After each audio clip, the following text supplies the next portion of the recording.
สิได้อยู่บ่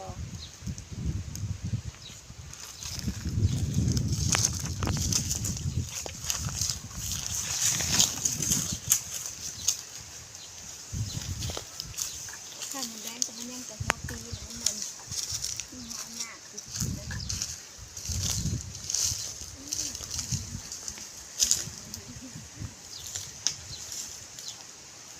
เนี่ยอันที่สอง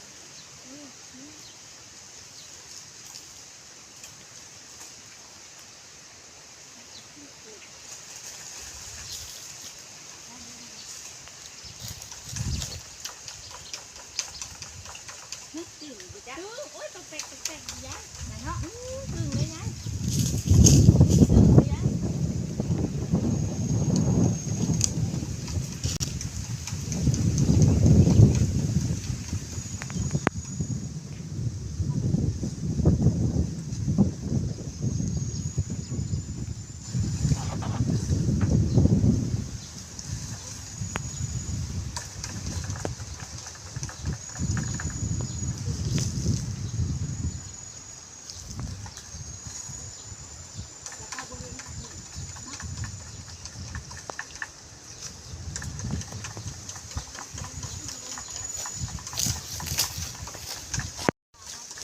จุดว่า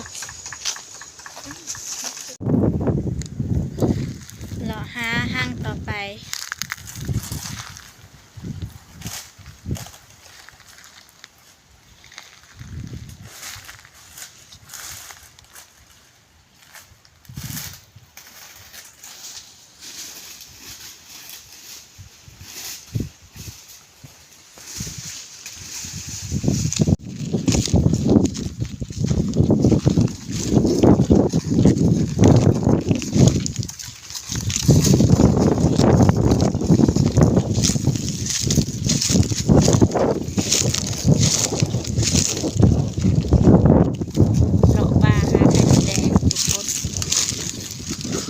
แหล่งแบบนี้มันก็อยากอึดๆแน่เพราะว่ามันบ่ทันหอดย้ำไข่มัน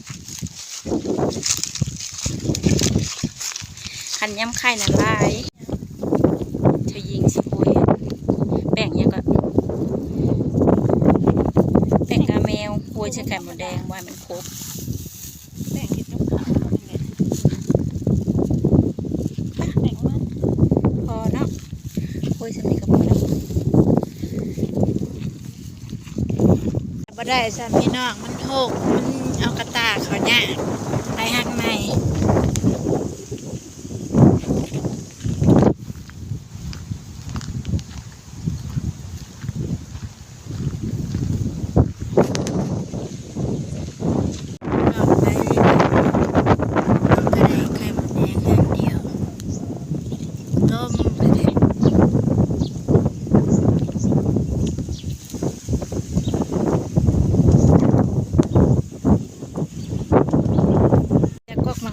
เป็นกกหวานพี่น้อง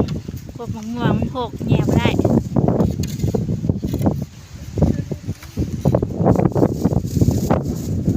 ลาะเรื่อยๆพี่น้องแดงหาไข่นั่งหมดแดงพี่น้องเลยพอถึงเสร็จหมดเลยใส่ไข่หมดแดงนิดนึงมาหอดคันท้ายเขาละชุบชูงพี่น้องสิเขินได้บ่พลาดบ่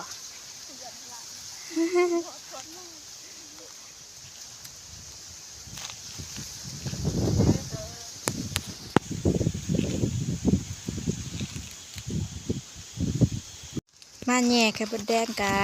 บ่ได้แทบลำบากรอดแต่หัวพี่เนาะมาทางนี้นะมีแต่หัวหน้าข้าเจ้า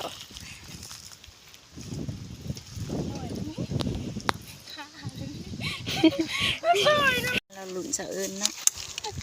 เสือเอิญจะขามได้อยู่บ่เสือเอิญนี่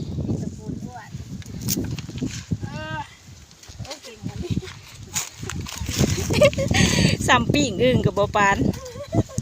ปานมาละเสือนะ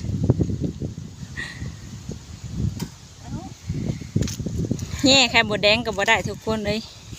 แถมยังเสือขาดอีกสบายดีทุกคนเข้ากับหัวมาได้อย่าลืมจุ่มน้ำ